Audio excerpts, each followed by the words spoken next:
തൃശൂരിൽ ബിജെപിക്ക് വേണ്ടി വ്യാജ വോട്ട് ചേർത്തവരിൽ സുരേഷ് ഗോപിയുടെ മറ്റൊരു സഹായി കൂടി. തിരുവനന്തപുരം പുന്നയ്ക്കാമുകൾ സ്വദേശി സന്തോഷ് കുമാറാണ് പൂങ്കുന്നത്തെ ക്യാപിറ്റൽ അപ്പാർട്ട്മെന്റിന്റെ വ്യാജ മേൽവിലാസത്തിൽ വോട്ട് ചേർത്തത്. ബിജെപിയുടെ വോട്ട് തട്ടിപ്പിന്റെ കൂടുതൽ തെളിവുകളും കൈരളി ന്യൂസ് പുറത്തുവിട്ടു.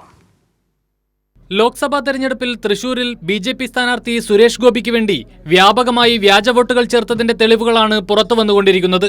പൂങ്കുന്നത്തെ ക്യാപിറ്റൽ അപ്പാർട്ട്മെന്റിന്റെ വ്യാജ മേൽവിലാസത്തിൽ നിരവധി പേരാണ് വോട്ട് ചേർത്തത്. ഇതിന്റെ തെളിവുകൾ കഴിഞ്ഞ ദിവസം പുറത്തു വന്നിരുന്നു.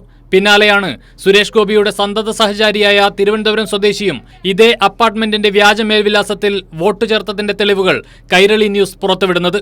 തിരുവനന്തപുരം പുന്നയ്ക്കാമുകൾ സ്വദേശിയായ സന്തോഷ് കുമാറാണ് ക്യാപിറ്റൽ വില്ലേജിലെ 4C അപ്പാർട്ട്മെന്റിന്റെ വ്യാജ മേൽവിലാസം ഉപയോഗിച്ച് കള്ളവോട്ട് ചേർത്തിരിക്കുന്നത്. കഴിഞ്ഞ നിയമസഭാ തെരഞ്ഞെടുപ്പിലും തദ്ദേശ കരട് വോട്ടർ പട്ടികയിലും ഇയാളുടെ വോട്ട് തിരുവനന്തപുരത്തെ പാങ്ങോട് LPSലാണ് എന്ന് കൈരളി ന്യൂസ് പുറത്തുവിട്ട രേഖകൾ വ്യക്തമാക്കുന്നു. ഇതിൽ കൃത്രിമം കാട്ടിയാണ് സുരേഷ് ഗോപിയെ ജയിപ്പിക്കാൻ തൃശൂരിലെത്തി വ്യാജ മേൽവിലാസത്തിൽ വോട്ടർ പട്ടികയിൽ പേര് ചേർത്തത്. കേന്ദ്രമന്ത്രി സുരേഷ് ഗോപിയുമായി അടുത്ത ബന്ധമുള്ള ആളാണ് സന്തോഷ് കുമാർ. തൃശൂരിൽ ഇതിനോടകം തന്നെ നിരവധി പരാതികളാണ് കള്ളവോട്ട് ചേർത്തതുമായി ബന്ധപ്പെട്ട് സുരേഷ് ഗോപിക്കെതിരെ ഉയർന്നു വന്നിട്ടുള്ളത്.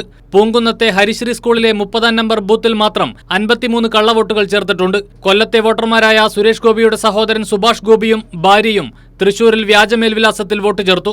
സുരേഷ് ഗോപിയുടെ ഡ്രൈവറും RSS നേതാവായ അനുയായിയും ഇപ്രകാരം വ്യാജമായി വോട്ട് ചേർത്തത് കഴിഞ്ഞ ദിവസം പുറത്തു വന്നിരുന്നു. പിന്നാലെയാണ് സുരേഷ് ഗോപിയുടെ തിരുവനന്തപുരം സ്വദേശിയായ അനുയായിയും തൃശൂരിൽ വ്യാജ വോട്ട് ചേർത്തതിന്റെ തെളിവുകൾ കൈരളി ന്യൂസ് പുറത്തുവിട്ടത്. വിഷയത്തിൽ സമഗ്രമായ അന്വേഷണം വേണമെന്ന ആവശ്യമാണ് ഇതോടെ ഉയരുന്നത്. കൈരളി ന്യൂസ്, തിരുവനന്തപുരം.